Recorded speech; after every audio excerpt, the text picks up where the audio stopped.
Streets lined with flower beds. A river is a backyard. Deer very much at home.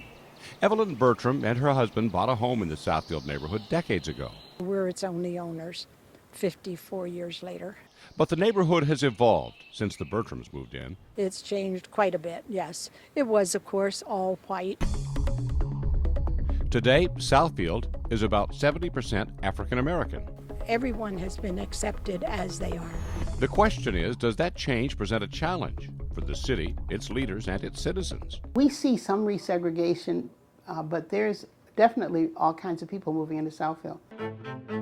Darylyn Bowers is a realtor who's worked in Metro Detroit for 40 years. She moved her office to Southfield 15 years ago and has watched the racial transition. Probably there are more African Americans moving into Southfield than there are Caucasians, but I don't think it's mass exodus and only one group is selecting homes in Southfield. That's not true. I would like to thank everyone for attending today. Just this past weekend, she worked with city leaders to organize a briefing for realtors from all over Southeast Michigan.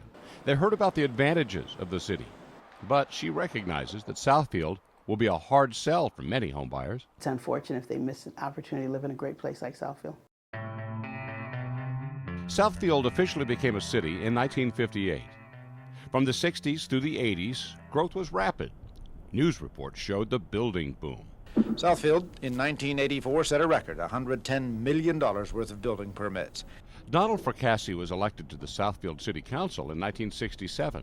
He became mayor in '73. We had a large Jewish base that moved here in Southfield, and they primarily were the population of Southfield. During that time, Detroit was experiencing white flight, and many former Detroiters fled to Southfield. Population went from 31,000 in 1960 to more than 75,000 in 1980, and most of those citizens were white. But in the 80s, that began to change. As African Americans became, CEOs and business entrepreneurs, they followed into Southfield. These maps show the trend. Yellow indicates a predominantly white population, green, predominantly black. There's little change in Southfield from 1960 to 1980. Then in 1990, there are sections that are mostly black. In 2000, there's a much larger area. But it wasn't all by chance. One longtime resident says real estate agents tried to keep her from buying in Southfield. In 1962, I was steered.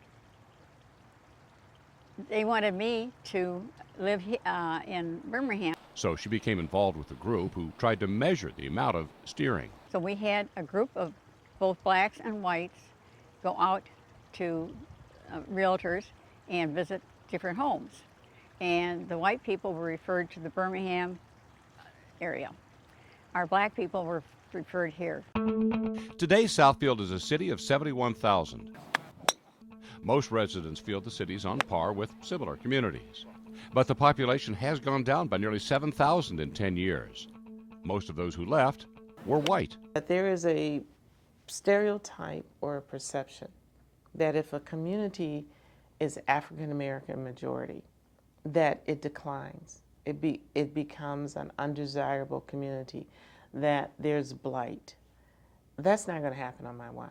Mayor Brenda Lawrence knows she can't convince everyone. People make decisions based on a number of factors, including their own value system. When I hear I'm leaving because there's too many African Americans here, what does that say about you as a person?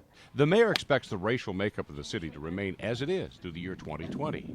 She thinks other communities will become more like Southfield. It's going to be very difficult for any community to just have one type of homogeneous community. And the reality is, and what I think Southfield is so powerful in our statement, is that it can work. I'm not moving. After 55 years, I love this city.